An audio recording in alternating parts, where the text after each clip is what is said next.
All right, we're going to pick up right where we left off in Holes. We're starting chapter 26.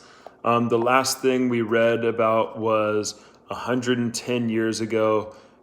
Catherine Barlow, the school teacher in the town of Green Lake, was kissing the onion man, Sam, who had been fixing up her schoolhouse. And Sam, being a black man and Catherine being a white woman, back in those days was against the rules, against the law, totally off limits.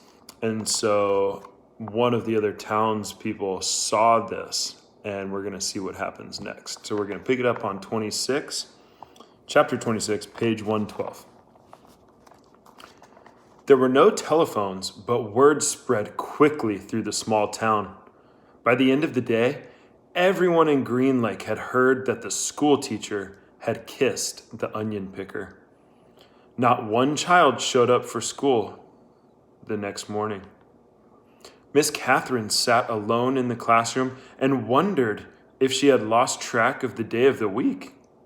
Perhaps it was Saturday. It wouldn't have surprised her. Her brain and heart had been spinning ever since Sam kissed her. She heard a noise outside the door. Then suddenly a mob of men and women came storming into the school building.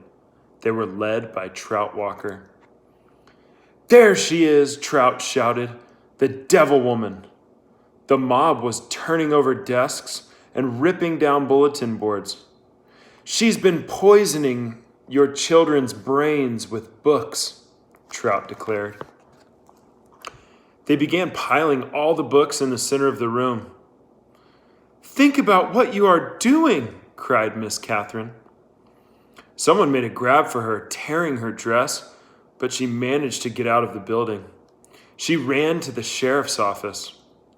The sheriff had his feet up on his desk and was drinking from a bottle of whiskey. "Morning, Miss Catherine," he said. "They're destroying the schoolhouse," she said, gasping for breath. "They'll burn it to the ground if someone doesn't stop them."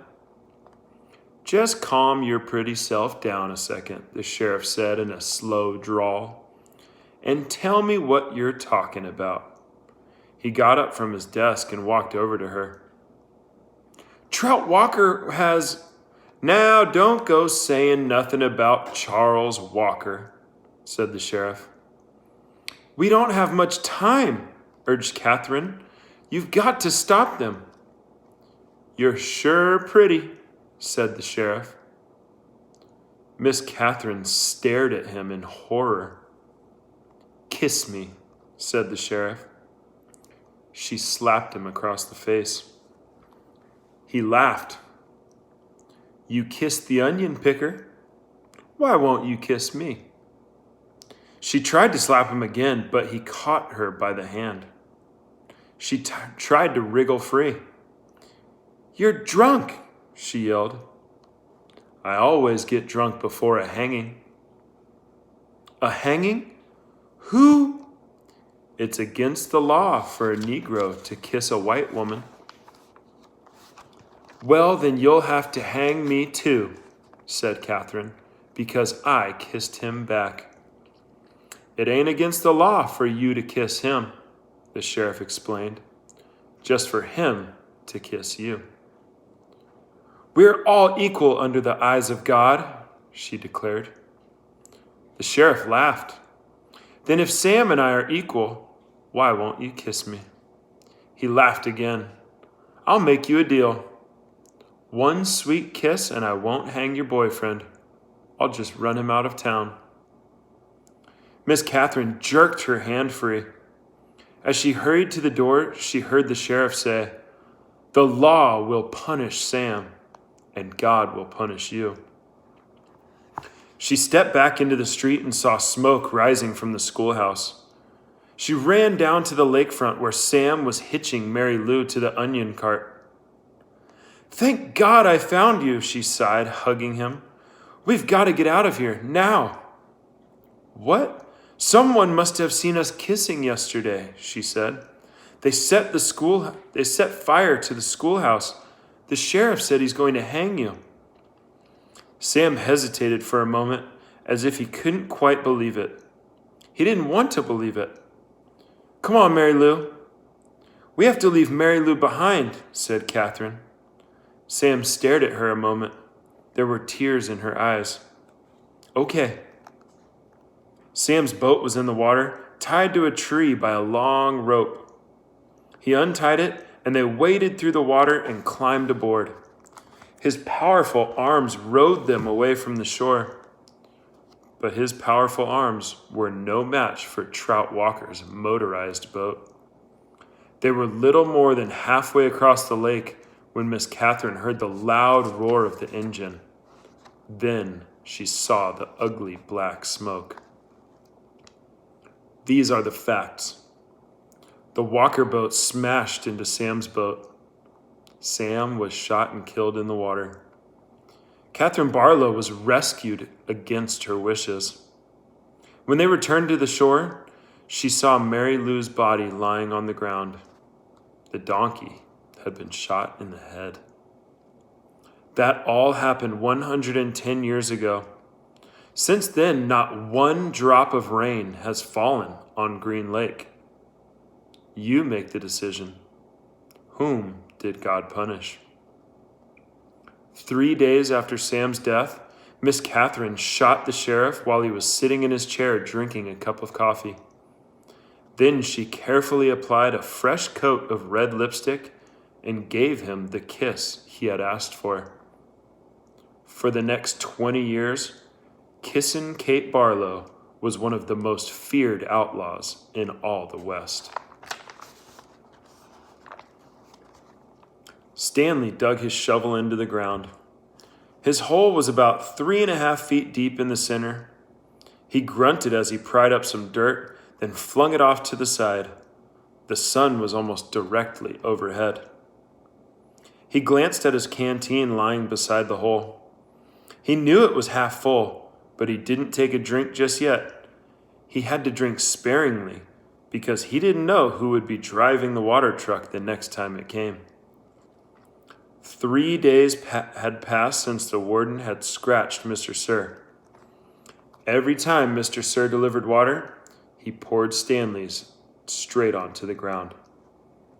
Fortunately, Mr. Pendanski delivered the water more often than Mr. Sir. Mr. Pendanski was obviously aware of what Mr. Sir was doing because he always gave Stanley a little extra. He'd fill Stanley's canteen, then let Stanley take a long drink, then top it off for him.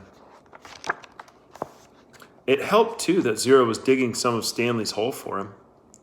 Although, as Stanley had expected, the other boys didn't like to see Stanley sitting around while they were working.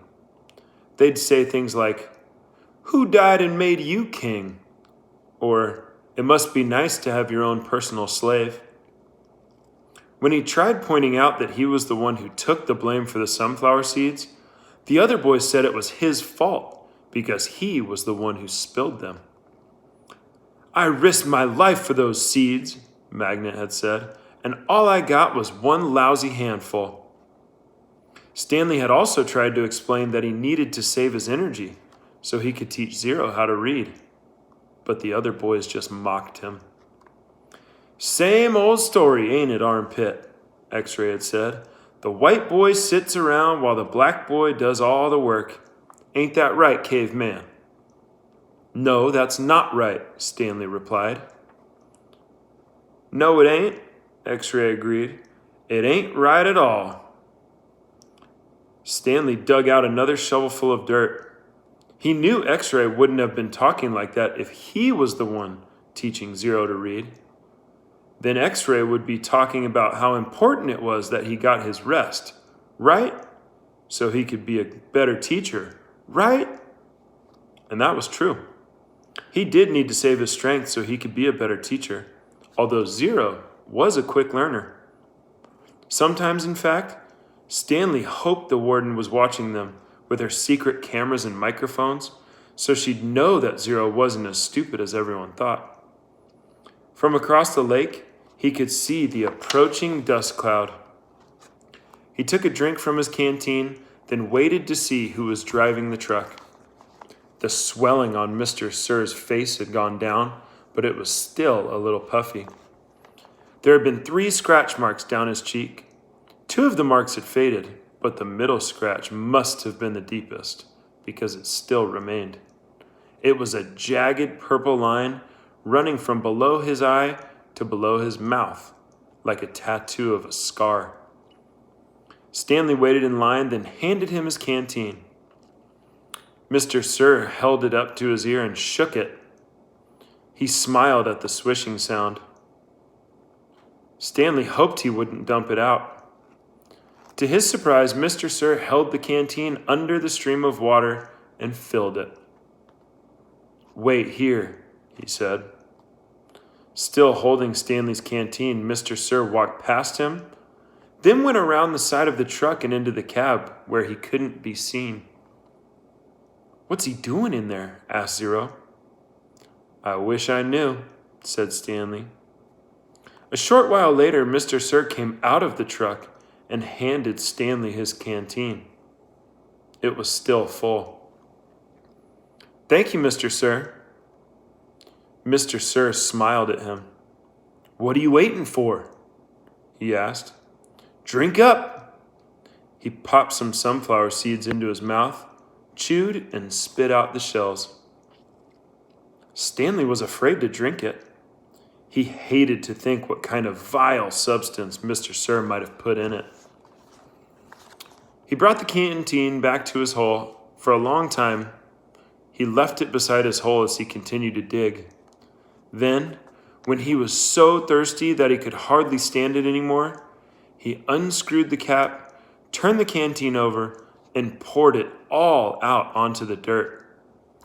He was afraid that if he waited another second, he might have taken a drink.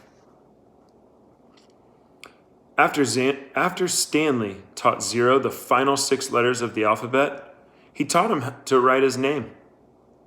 Capital Z-E-R-O. Zero wrote the letters as Stanley had said them. "Zero," he said, looking at his piece of paper. His smile was too big for his face. Stanley watched him write it over and over again. 0, 0, 0, 0, 0, 0, 0. In a way, it made him sad. He couldn't help but think that 100 times 0 was still nothing. "You know that's not my real name," Zero said as they headed to the rec room for dinner. "Well, yeah," Stanley said. "I guess I knew that."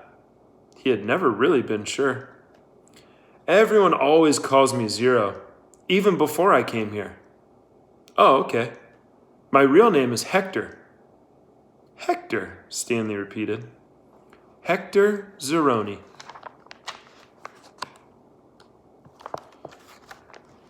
After 28 years, Kate Barlow returned to Green Lake. It was a place where nobody would ever find her. A ghost town on a ghost lake. The peach trees had all died, but there were a couple of small oak trees still growing by an old abandoned cabin. The cabin used to be on the eastern shore of the lake. Now the edge of the lake was over 5 miles away, and it was little more than a small pond full of dirty water. She lived in the cabin. Sometimes she could hear Sam's voice echoing across the emptiness. "Onions! Sweet fresh onions!"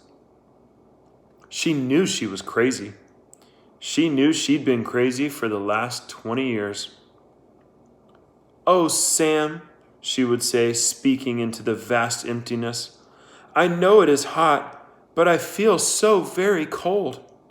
My hands are cold. My feet are cold. My face is cold. My heart is cold." And sometimes she would hear him say, "I can fix that." And she'd feel his warm arm across her shoulders. She'd been living in the cabin about 3 months when she was awakened one morning by someone kicking open the cabin door. She opened her eyes to see the blurry end of a rifle 2 inches from her nose. She could smell Trout Walker's dirty feet. "You've got exactly 10 seconds to tell me where you've hidden your loot," said Trout, "or else I'll blow your head off." She yawned. A red-headed woman was there with Trout. Kate could see her rummaging through the cabin, dumping drawers and knocking things from the shelves of cabinets. The woman came to her. "Where is it?" she demanded. "Linda Miller," asked Kate. "Is that you?" Linda Miller had been in the 4th grade when Kate Barlow was still a teacher. She had been a cute, freckled-faced girl with beautiful red hair. Now her face was blotchy and her hair was dirty and scraggly. "It's Linda Walker now," said Trout. "Oh, Linda, I'm so sorry," said Kate. Trout jabbed her throat with the rifle. "Where's the loot?" "There is no loot," said Kate. "Don't gimme that," shouted Trout. "You've robbed every bank from here to Houston." "You better tell him," said Linda. "We're desperate." "You married him for his money, didn't you?" asked Kate. Linda nodded. "But it's all gone now. It dried up with the lake.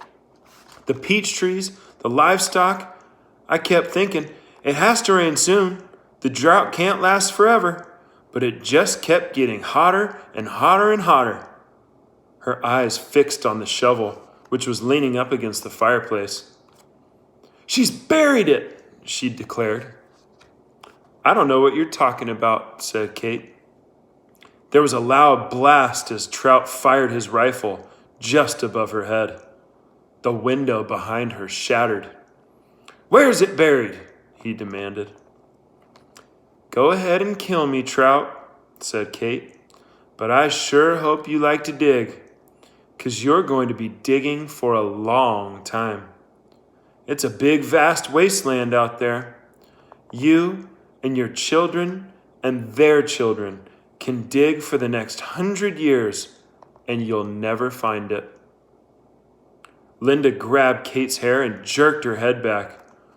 "Oh, we're not going to kill you," she said. "But by the time we're finished with you, you're going to wish you were dead." "I've been wishing I was dead for the last 20 years, said Kate. They dragged her out of bed and pushed her outside. She wore blue silk pajamas. Her turquoise-studded black boots remained beside her bed. They loosely tied her legs together so she could walk, but she couldn't run. They made her walk barefoot on the hot ground. They wouldn't let her stop walking. "Not until you take us to the loot," said Trout. Linda hit Kate on the back of her legs with the shovel. "You're going to take us to it sooner or later. You might as well make it sooner." She walked one way, then the other, until her feet were black and blistered. Whenever she stopped, Linda whacked her with the shovel. "I'm losing my patience," warned Trout. She felt the shovel jab into her back, and she fell onto hard dirt. "Get up," ordered Linda. Kate struggled to her feet. "We're being easy on you today," said Trout. "It's just going to keep getting worse and worse for you until you take us to it." "Look out!" shouted Linda. A lizard leaped toward them. Kate could see its big red eyes.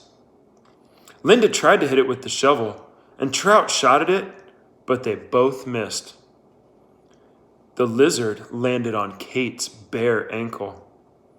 Its sharp black teeth bit into her leg. Its white tongue lapped up the droplets of blood that leaked out of the wound. Kate smiled. There was nothing they could do to her anymore. "Start digging," she said. "Where is it?" Linda screeched. "Where'd you bury it?" Trout demanded. Kate Barlow died laughing. All right, we'll continue the next day.